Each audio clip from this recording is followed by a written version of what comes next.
میرے طریقے پر ہو اور میرے صحابہ کے طریقے پر ہو، اس لیے کہ حضور کو معلوم تھا ایک زمانہ ایسا آئے گا جس زمانے میں کچھ لوگ صرف کہیں گے ہمیں صرف قرآن سے مطلب ہے، ہمیں حدیث سے مطلب نہیں ہے، ہم صحابہ سے محبت نہیں کریں گے، ہمارے لیے قرآن کافی ہے، ہم صرف حدیث سے محبت کریں گے، بیچ میں صحابہ کو نہیں لائیں گے۔ تو پیغمبر نے فرمایا جو صرف کہے میں قرآن کو مانوں گا صحابہ کو نہیں مانوں گا وہ بھی کامیاب نہیں ہے، اور جو کہے میں صرف حدیث کو مانوں گا صحابہ کو نہیں مانوں گا وہ بھی کامیاب نہیں ہے۔ کامیاب وہ ہے جو قرآن کو بھی مانے، حدیث کو بھی مانے اور صحابہ کو بھی مانے۔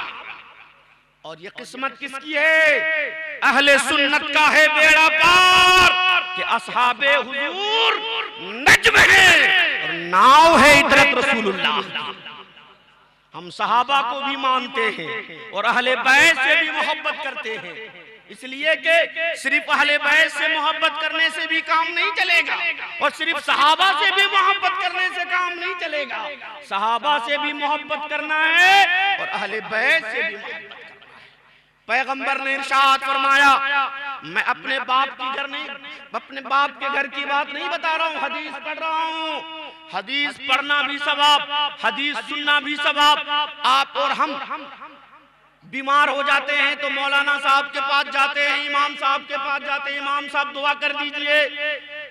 آؤ سنو حدیث کی فضیلت کیا ہے۔ پیغمبر ارشاد فرماتے ہیں نَدَّرَ اللَّهُ امْرَأً سَمِعَ مِنَّا حَدِيثًا فَحَفِظَهُ وَوَعَاهُ وَأَدَّاهُ، اللہ اس کو سرسبز و شاداب رکھے، ہرا بھرا رکھے، تر و تازہ رکھے، جو میری حدیث کو سنے اسے یاد رکھے اور اسے دوسرے تک پہنچائے۔ تو حدیث کے سننے والوں پر، حدیث کو یاد رکھنے والوں کے لیے پیغمبر نے دعا فرمایا ہے، پیغمبر نے دعا فرمایا ہے، اس لیے حدیث کو سنیے، اسے یاد رکھیے اور دوسروں تک پہنچائیے۔ پیغمبر نے فرمایا الا ان مثل اہل بیتی کا مثل سفینۃ نوح من رکبها نجا ومن تخلف عنها ہلکا۔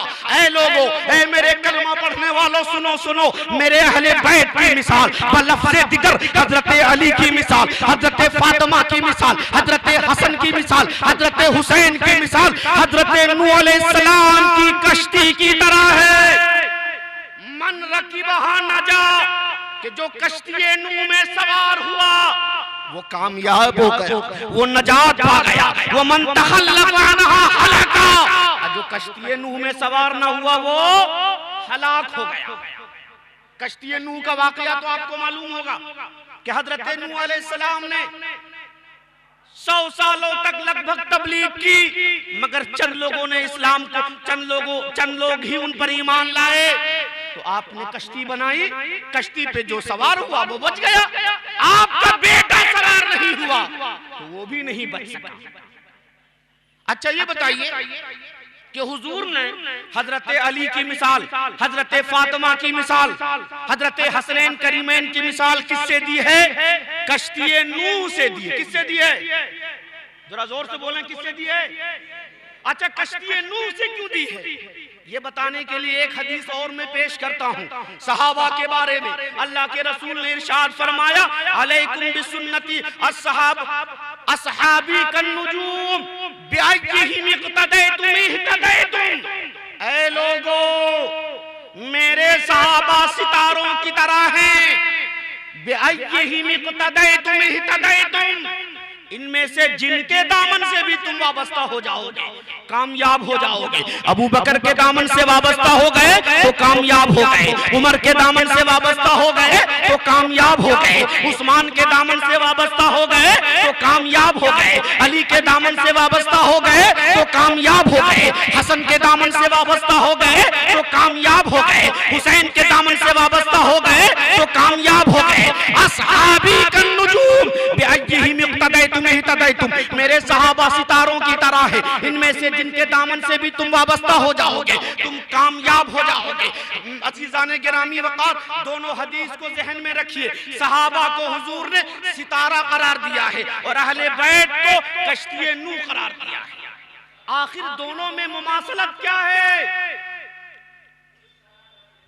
آج سے بہت سال پہلے جب سیٹلائٹ کا انتظام نہیں ہوا تھا، جب قطب نما کا انتظام نہیں ہوا تھا، لوگ سمندر کا سفر کرتے تھے کشتیوں میں، تو انہیں راستہ کیسے معلوم ہوتا تھا؟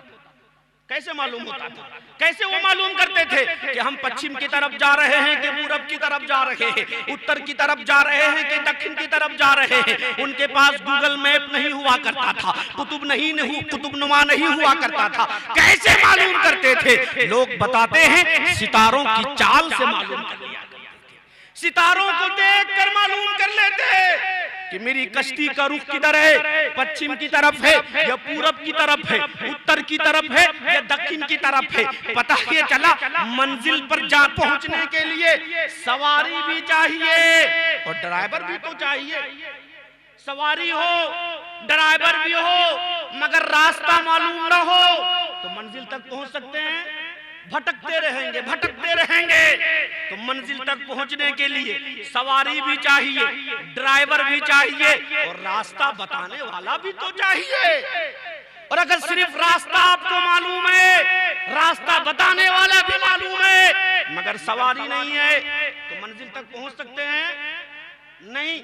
منزل تک پہنچنے کے لیے آپ کی منزل کیا ہے، ہماری منزل کیا ہے، کلمہ پڑھنے والوں کی منزل کیا ہے، نماز پڑھنے والوں کی منزل کیا ہے، روزہ رکھنے والوں کی منزل کیا ہے، زکوٰۃ دینے والوں کی منزل کیا ہے؟ ہماری منزل بھی جنت ہے، آپ کی منزل بھی جنت ہے، اور نماز پڑھنے والوں کی منزل بھی جنت ہے، قرآن کی تلاوت کرنے والوں کی بھی منزل جنت ہے۔ اور جنت تک پہنچنے کے لیے جو سواری ہے، اسی سواری کا نام اہل بیت کی کشتی ہے، اور اس کشتی کو جو چلانے والے ہیں، اس کا جو راستہ بتانے والے ہیں، وہ صحابہ ہیں۔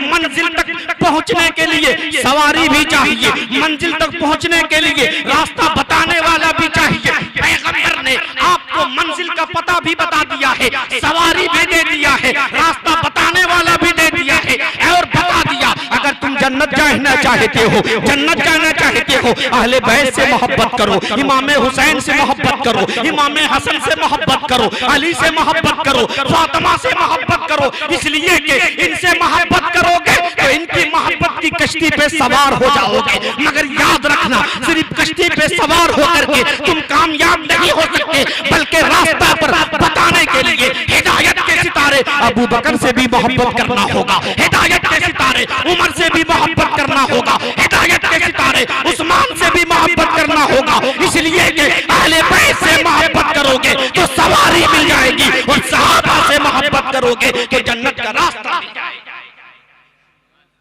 اس لیے اعلیٰ حضرت فرماتے ہیں اہل سنت کا ہے بیڑا پار کے اصحاب حضور نجم ہے اور ناؤ ہے اطرت رسول اللہ۔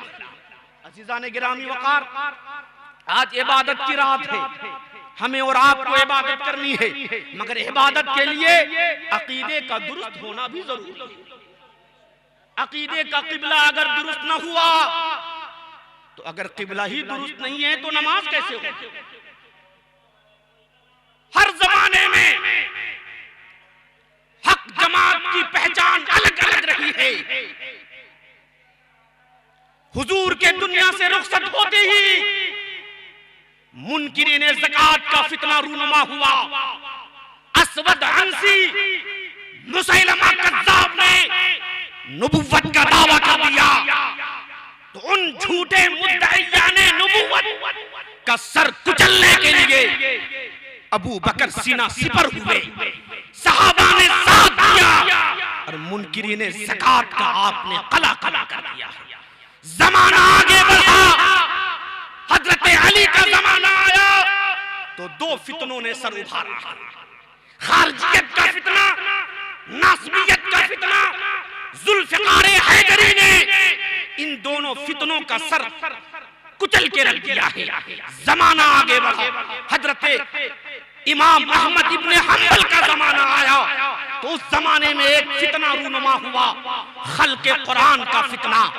کچھ لوگ پیدا ہوئے جنہوں نے کہا یہ زمین مخلوق ہے، یہ آسمان مخلوق ہے، یہ چاند مخلوق ہیں، یہ ستارے مخلوق ہیں، یہ کائنات کی ساری چیزیں مخلوق ہیں، یہ سب مخلوق ہیں۔ تو اس کا مطلب یہ ہوا کہ قرآن بھی مخلوق ہے۔ معاذ اللہ رب العالمین، ویسے موقع پر وہ جماعت بڑی مضبوط تھی، اس لیے کہ حکومت کا سہارا انہیں حاصل تھا، حق کا چہرہ نکھارنے کے لیے، حق کا سپورٹ کرنے کے لیے اللہ رب العزت نے امام احمد ابن حنبل کو پیدا فرمایا اور آپ نے فتویٰ صادر فرمایا القرآن کلام اللہ غیر مخلوق، اے لوگو قرآن اللہ کا کلام ہے، وہ مخلوق نہیں ہے۔ جیسے اللہ کی ذات غیر مخلوق ہے ویسے اللہ کی صفت بھی غیر مخلوق ہے۔ عزیزان گرامی وقار، امام احمد ابن حنبل نے فتویٰ دیا ہے، حکومت وقت نے کہا ہے اے امام احمد ابن حنبل آپ نے حکومت وقت سے ٹکر لیا ہے، اپنے فتوے کو واپس لے لیجئے، آپ کہہ دیجئے قرآن مخلوق ہے۔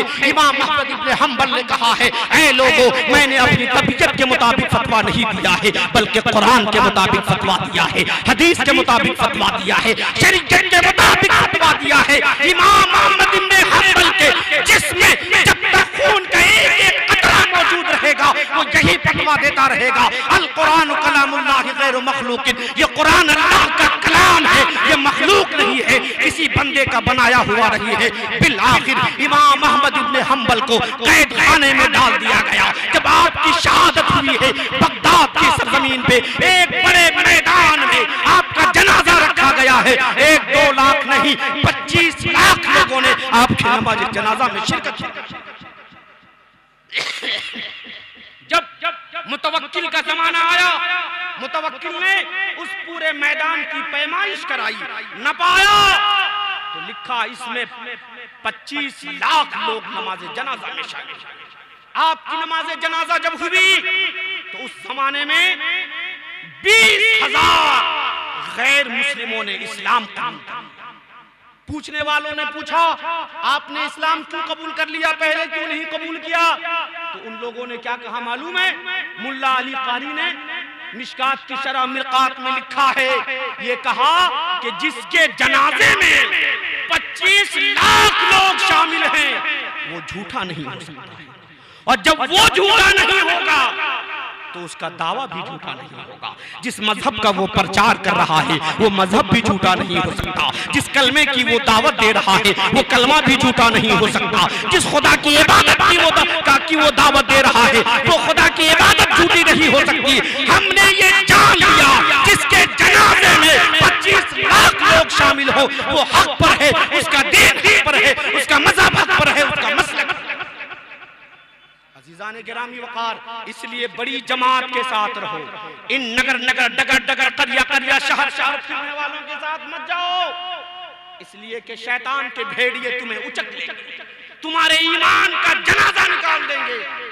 اسی ہندوستان کی سرزمین پر جب مغلیہ سلطنت کا زمانہ آیا ایک سرفراہ بادشاہ اکبر آیا ہے، اس کو کسی نے کہہ دیا اسلام کے 1000 سال ہو گئے، 1000 سال ہونے کے بعد اس میں تبدیلی ہونی چاہیے، اس میں تبدیلی ہونی چاہیے، اس کا نیا ورژن آنا چاہیے، اور ایک نیا دین پیدا کیا ہے جس کا نام دین الہی رکھا ہے۔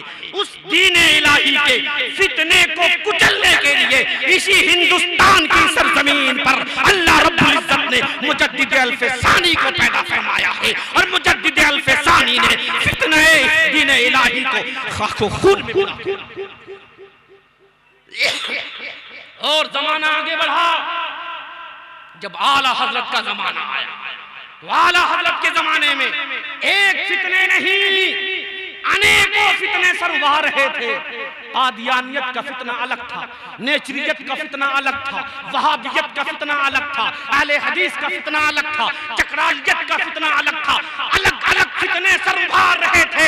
ہر خان کا خاموش تھی، تنہا اعلیٰ حضرت کھڑے ہوئے اور آپ نے تمام فتنوں کا سر کچل کر کے رکھ دیا ہے، اور اہل سنت و جماعت کا چہرہ نکھار کر کے رکھ دیا ہے۔ اور صبح قیامت تک کے لیے ہمیں یہ پیغام دیا ہے، صبح میں شام میں تم یہ کہتے رہو انہیں مانا، انہیں جانا، انہیں مانا، انہیں جانا، نہ رکھا غیر سے کام، للہ الحمد میں دنیا۔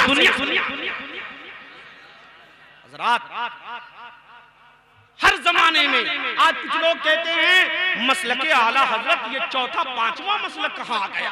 مسلک ابو حنیفہ تو جانتے ہیں، مسلک شافعی تو جانتے ہیں، مسلک احمد ابن حنبل تو جانتے ہیں، مسلک مالکی تو جانتے ہیں، یہ مسلک احمد رضا کہاں سے آیا؟ آپ کو بتا دوں، جب نقلی مال اصلی ٹائٹل لگا کر بکنے لگتا ہے تو سیمبل میں تبدیلی کر دی جاتی ہے، سیمبل کو بدل دیا جاتا ہے۔ جب شراب شربت کے نام سے بکنے لگے، جب زہر تریاک کے نام سے بکنے لگے تو موڈیفائی کرنا پڑتا ہے، نام میں تبدیلی کرنی پڑتی ہے۔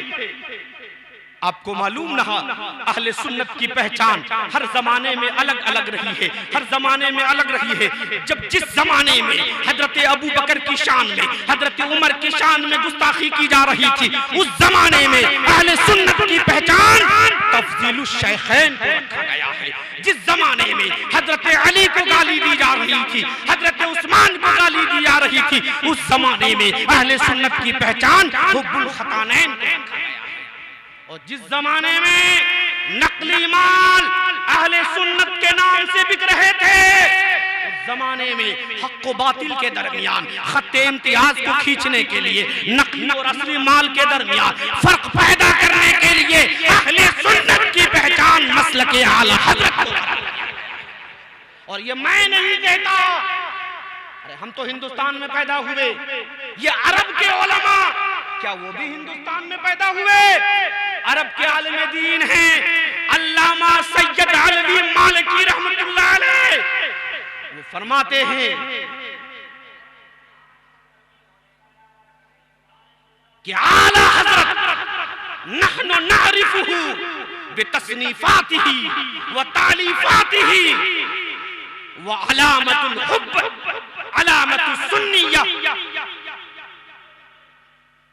وعلامت البغض علامت البدع۔ حضرت سید علوی مالکی جو حرم شریف کے جلیل القدر مفتی ہیں، وہ فرماتے ہیں میں نے امام احمد رضا کو دیکھا نہیں ہے، میں نے ان کے چہرے کو نہیں دیکھا ہے، ان کے باپ کو میں نہیں جانتا، ان کے دادا کو میں نہیں جانتا، ان کے خاندان کو میں نہیں جانتا۔ نحن نعرفہ بتصنیفاتہ وتعلیفاتہ، میں امام احمد رضا کو ان کی تصنیفات سے جانتا ہوں، ان کی تعلیفات سے جانتا ہوں، ان کی کتابوں سے جانتا ہوں۔ ان کی کتابوں سے جو بات سمجھ میں آتی ہے وہ یہ ہے، ان سے محبت کرنا یہ اہل سنت کی پہچان ہے، اور ان سے دشمنی رکھنا یہ بدعتی اور گمراہی۔ ایک اور بزرگ ہیں علامہ سید مغربی جزائری، وہ فرماتے ہیں اذا جانی رجل من الہند فسألناہ عن الامام احمد رضا، کہ جب ہندوستان سے کوئی عرب کی سرزمین میں حج کرنے کے لیے آتا ہے تو اس سے میں امام احمد رضا کے بارے میں پوچھتا ہوں۔ اگر امام احمد رضا کا نام سن کر اس کا چہرہ کھل جاتا ہے تو میں سمجھ جاتا ہوں یہ اہل سنت و جماعت سے ہے، اور اگر اس کا چہرہ مرجھا جاتا ہے تو میں سمجھ جاتا ہوں یہ بدعتیوں میں سے ہے، یہ گمراہوں میں سے ہے۔ پتہ یہ چلا اہل سنت کی پہچان اعلیٰ حضرت کا نام ہے، اہل سنت کی پہچان یہ مسلک اعلیٰ حضرت ہے۔ جو مسلک اعلیٰ حضرت سے محبت کرے گا وہ اہل سنت سے ہے، جو اہل سنت سے ہے اس کا بیڑا پار۔ عزیزان گرامی وقار، اس لیے مسلک اعلیٰ حضرت پر مضبوطی سے قائم رہیے۔ مسلک اعلیٰ حضرت پر کوئی نیا مسلک نہیں ہے، یہ مسلک امام اعظم ہی کا دوسرا نام ہے، یہ مسلک ابو بکر ہی کا دوسرا نام ہے، یہ مسلک عمر ہی کا دوسرا نام ہے، یہ مسلک علی کا ہی دوسرا نام ہے۔ مسلک اعلیٰ حضرت کوئی نیا مسلک نہیں ہے، یہ وہی مسلک ہے جس مسلک پر صحابہ سے لے کر آج تک تمام علماء گامزن رہے ہیں، اور صبح قیامت تک حق جماعت اسی مسلک پر قائم ہے۔ اس لیے آپ خوش نصیب ہو کہ آپ مسلک اعلیٰ حضرت پر قائم ہو۔ اب یہ بتاؤ،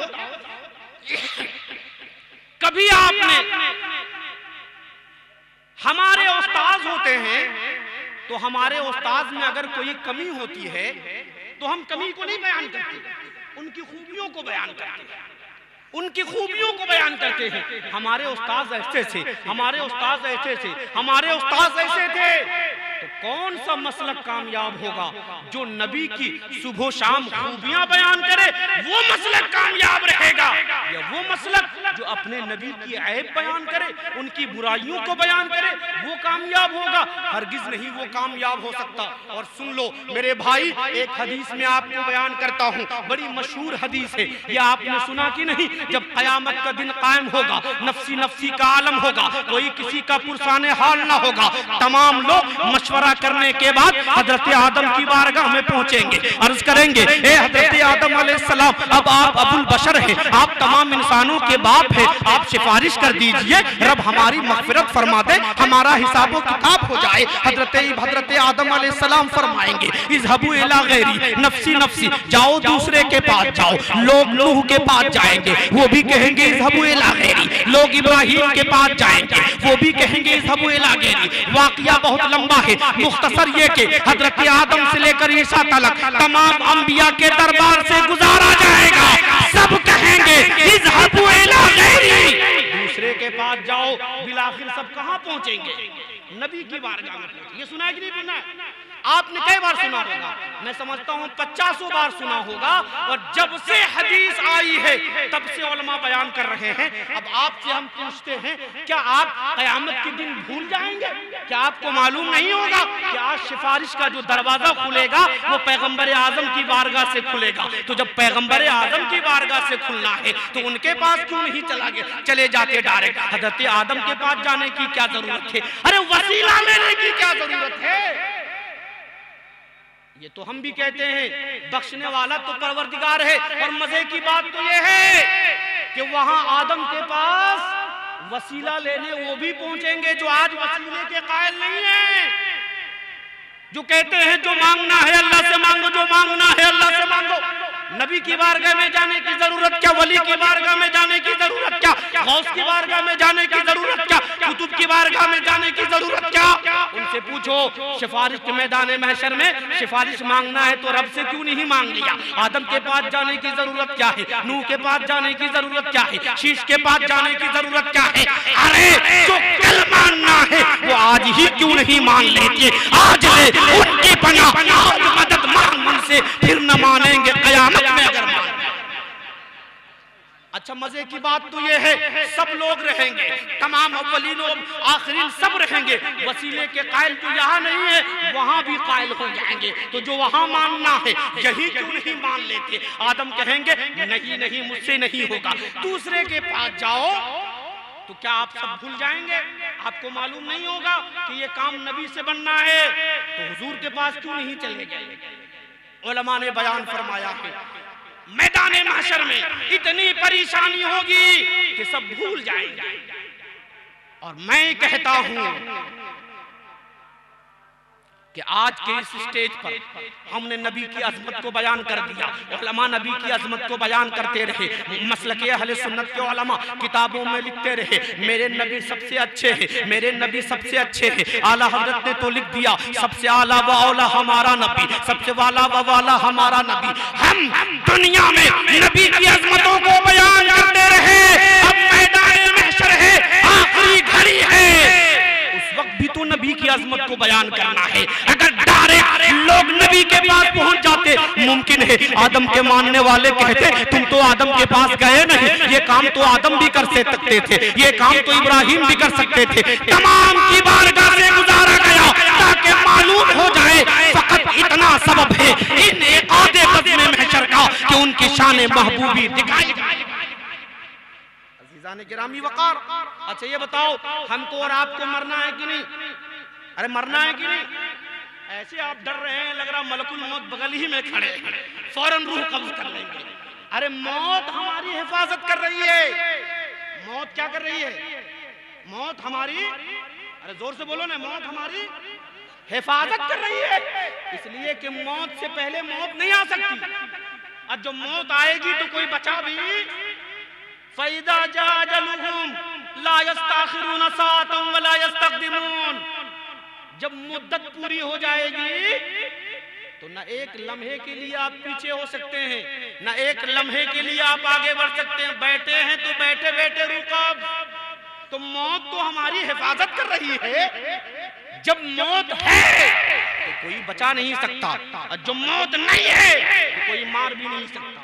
تو موت تو ہماری حفاظت کر رہی ہے۔ اچھا ہم اور آپ مریں گے، مریں گے کہ نہیں مریں گے؟ قبر میں جائیں گے کہ نہیں جائیں گے؟ تو قبر میں کتنا سوال ہوگا؟ کتنا ہوگا؟ ارے زور سے بولو نا۔ 3۔ پہلا سوال کیا ہوگا؟ زور سے، من رب کا کیا ہوگا؟ اور دوسرا اور تیسرا، ما کنت شان هذا الرجل۔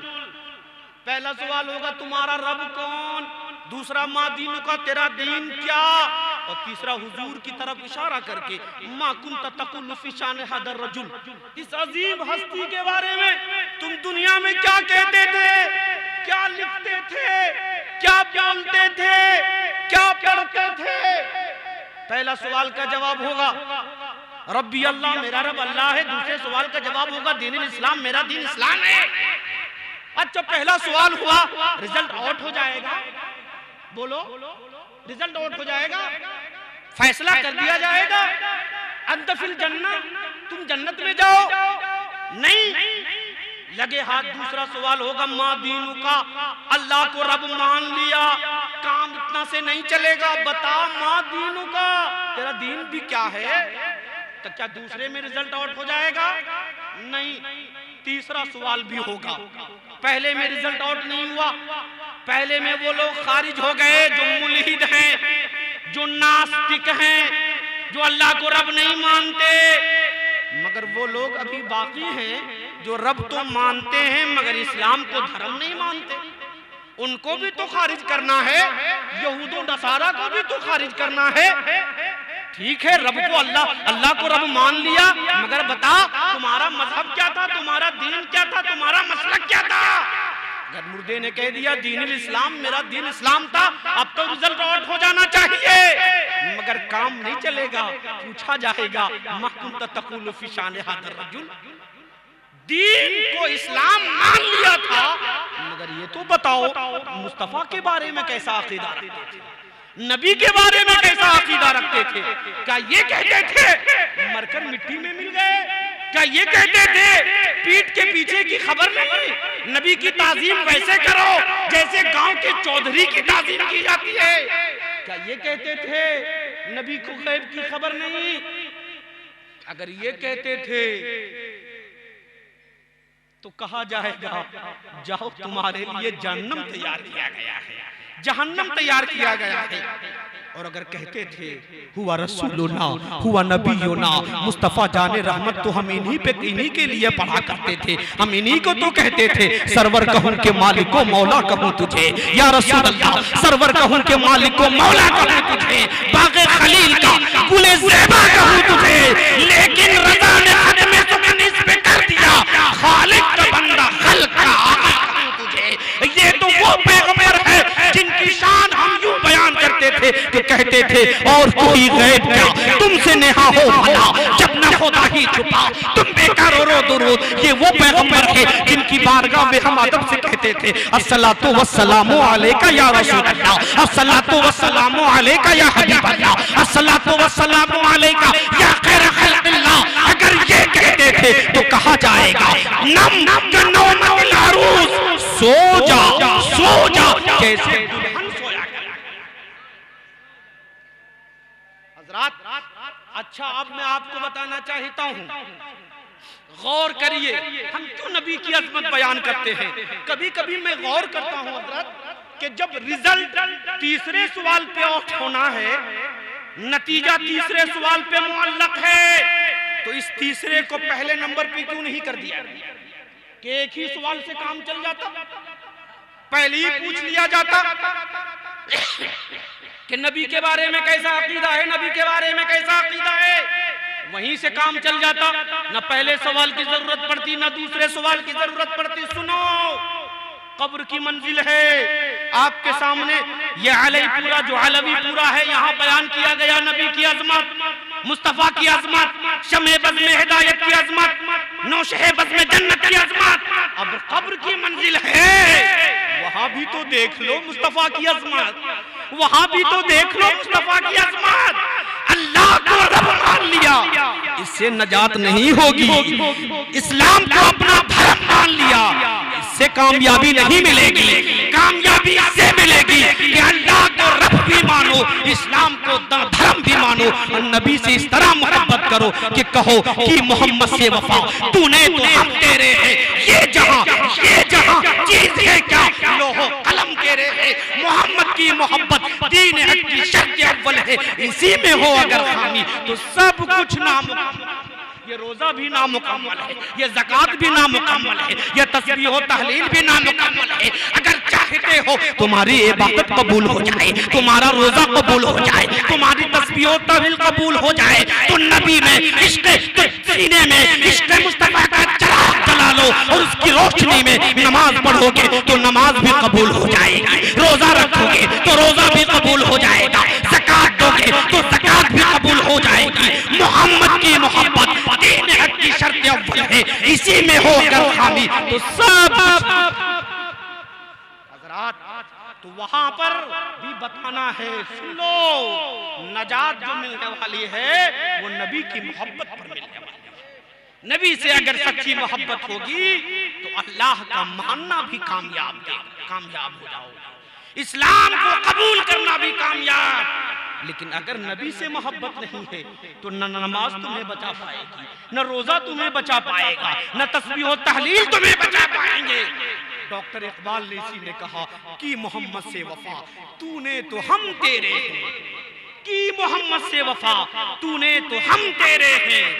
یہ جہاں تھی، یہ زمین و آسمان کیا ہے، یہ چاند و سورج کیا ہے، یہ دنیا کی حکومتیں کیا ہے، لوح و قلم تیرے ہیں.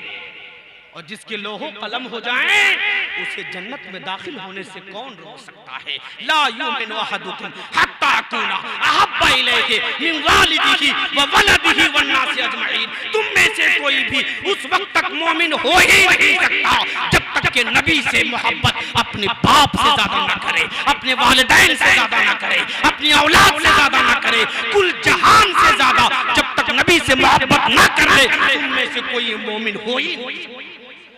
اس لیے نبی سے محبت کریے اور خوب ٹوٹ کر محبت کریے. اور اللہ کے رسول ارشاد فرماتے ہیں المرء مع من احب یوم القیامہ. انسان دنیا میں جس سے محبت کرتا ہے قیامت میں اس کا حشر اسی کے ساتھ ہے. وہ قیامت جس کی منظر کشی اللہ یوں کرتا ہے یا ایھا الناس اتقوا ربکم ان زلزلۃ الساعۃ شیء عظیم. اے لوگو اللہ سے ڈرو، بے شک قیامت کا زلزلہ بڑی عظیم شے ہے. یوم ترونها تذهل كل مرضعة عما ارضعت وتضع كل ذات حمل حملها وترى الناس سكارى وما هم بسكارى ولكن عذاب الله شديد. وہ قیامت کا دن جس دن تم دیکھو گے کہ دودھ پلانے والی عورت اپنے دودھ پیتے بچے سے غافل ہو گئی ہے. عورت قیامت کی ہولناکیوں کی بنیاد پر وضع حمل کر لے گی. لوگ نشے میں جھومتے ہوئے نظر آئیں گے. وما هم بسكارى لیکن وہ نشے میں نہ ہوں گے. ولكن عذاب الله شدید. اس قیامت کے ہولناکی کے عالم میں انسان دنیا میں جس سے محبت کرتا ہے قیامت میں اس کا حشر اسی کے ساتھ. اب ہم سنیوں کا، ہم بریلویوں کا، ہم مسلک اعلی حضرت والوں کا حشر ہے کہ ہم غوث اعظم سے محبت کرتے ہیں، ہم خواجہ پاک سے محبت کرتے ہیں، ہم بزرگان دین سے محبت کرتے ہیں. اچھا یہ بتائیے جب آپ بازار جاتے ہیں چاول خریدتے ہیں، اچھے چاولوں میں اگر کچھ خراب چاول ملا دیا جائے تو وہ خراب چاول بھی اچھے چاول کے داموں میں بکتا ہے کہ نہیں بکتا؟ بکتا ہے کہ نہیں بکتا ہے؟ بک جاتا ہے. اچھے مال میں اگر کچھ خراب مال مل جائے تو اس کے ساتھ وہ بھی پار ہو جاتا ہے. ہم گنہگار ضرور ہیں، سیاکار ضرور ہیں، گناہوں کا گٹھری ہمارے سر پہ ضرور ہے، مگر ہماری نسبت جڑی ہوئی ہے بزرگان دین سے، اولیاء کاملین سے، صحابہ کرام سے، اہل بیت اطہار سے. انسان دنیا میں جس سے محبت کرتا ہے قیامت میں اس کا حشر اسی کے ساتھ ہوگا. یہ ہمارا نصیبہ ہے. ہم بزرگوں سے محبت کرتے ہیں، ہمارا حشر بزرگوں کے ساتھ ہوگا. اور جب بزرگوں کے ساتھ ہوگا ان نیک بندوں کو اللہ جب بعید ہے، اپنے نیک بندوں کو معاف فرما دے اور ان کے ساتھ شامل رہنے والے گناہگاروں کو معاف نہ فرمائے، ان کے صدقے میں اللہ ہمیں بھی معاف فرما دے گا۔ وَذَكِّرْ فَإِنَّ الذِّكْرَىٰ تَنفَعُ الْمُؤْمِنِينَ، لوگوں کو سمجھاؤ، دین کی باتیں بتاؤ، دین کی باتیں بتانا ایمان والوں کو فائدہ پہنچاتا ہے۔ اگر آپ کو ہماری باتوں سے فائدہ پہنچ جائے، اس کا مطلب یہ ہے آپ کا ایمان مکمل ہے، آپ نے ایمان کی حلاوت کو پا لیا ہے، آپ نے ایمان کی لذت کو پا لیا ہے۔ مگر آپ نے ادھر سے سنا اور ادھر سے نکال دیا، ادھر سے سنا اور ادھر سے نکال دیا، اس کا مطلب یہ ہے آپ کے ایمان میں نقص ہے۔ ایسے لوگوں کے بارے میں اللہ فرماتا ہے یا ایھا الذین آمنوا آمنوا، اے ایمان والوں ایمان لاؤ۔ ایمان والوں کو ایمان لانے کو حکم دیا جا رہا ہے کہ اگر تم نے اپنے آپ کو اسلام کے دامن سے وابستہ کر لیا ہے، مسلمان کے یہاں پیدا ہو گئے، اسلامی لباس میں ملبوس ہو گئے، تو اب پورے طور پہ مسلمان ہو جاؤ، کلمہ کے تقاضوں کو پورا کرو۔ حضرات آج عبادت کی رات ہے، آپ اپنے عبادتوں میں اپنے وقت کو گزارے، تسبیح و تحلیل کرے، توبہ و استغفار کرے، اپنے عقیدے کی سلامتی کے لیے دعا کرے۔ اللہ تعالی ہم سب پر فضل خیر فرمائے۔ وآخر